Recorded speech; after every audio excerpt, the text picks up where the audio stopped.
Political experts. Closest to me, Democratic analyst Andrew Acosta, Republican analyst Nick Merman to the right. Nick, Andrew, both welcome. Big night here.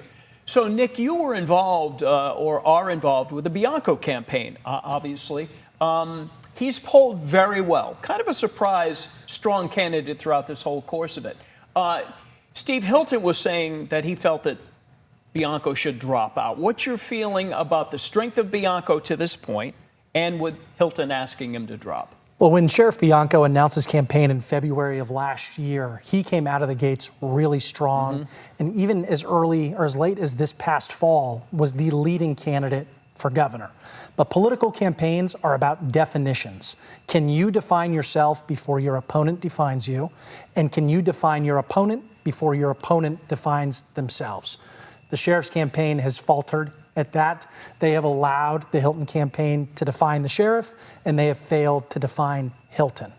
The problem is, for Republicans now, is the sheriff still has a very hardcore group of supporters from across this state. They are not going to vote for Steve Hilton until and unless the sheriff says, go vote for Steve Hilton, I'm throwing my weight behind him. That hasn't happened yet. It's too late to happen now, and it could cause some major problems for Republicans moving forward. A quick follow-up. If it is Hilton and, say, Becerra in November, would Bianco support Hilton? What do you think? I would think he has to. Okay. I mean, at the end of the day, politics is a team sport, and you have to back the person that makes it out of the primary. And if Republicans have a shot or want a shot at governing in this state, they need to work together to do so. Okay. Andrew, Becerra obviously is the big thing here. You remember Rusty Hicks asking the candidates at the bottom of the ticket, please excuse yourselves. Let's focus on the people who are generating income and polling. Becerra has shot like a laser. Is that just because Swalwell left? I think this is a race that we're going to be talking about for years because it's historic in both how it's happened and what's happening today on the ground.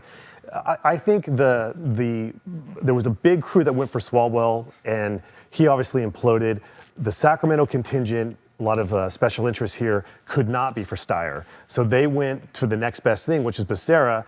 Katie Porter couldn't get it going. Matt Mahan, the mayor of San Jose, couldn't get out of first gear.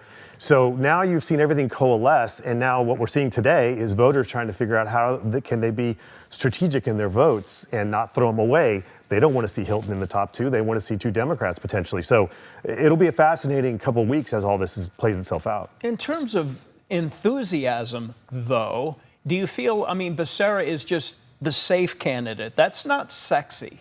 Yeah, I wouldn't say this is, there's no Mamdani, there's no New York mayor, right. There's no energy. We don't know where turnout's going to, turnout is historically low in gubernatorial primaries, 35, 37%. What is this going to hit? Is it going to get to 40? The Prop 50 special election was on the ballot last fall. That was 50% turnout, and that was really like sticking to Trump. I don't know if we're going to have that same energy here. Okay, Nick, is there a race tonight that people are going to be surprised about? The governor's race has been so overpolled over the last 6 months, right? I mean, a month ago, Democrats were worried that they were going to get locked out of the top two. As of a few days ago, now Republicans are running around with their hair on fire, worried that they're going to get locked out of the top two. So it's really going to be interesting to see how that plays. Locally, I've got my eyes on CD4. Okay. Longtime incumbent Democratic Representative Thompson.